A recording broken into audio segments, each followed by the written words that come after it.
Here I have Google Pixel, and today I'm going to show you how to change wallpaper on this device. So firstly, let's open settings, then go to the display section, wallpaper.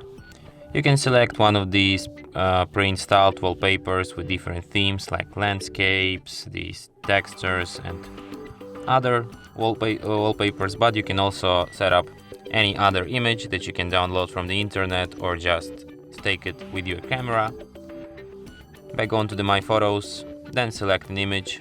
Here you can adjust this image, select how it would look, and then tap Set Wallpaper. Then select if you want to set it on home screen, on lock screen, or on both screens.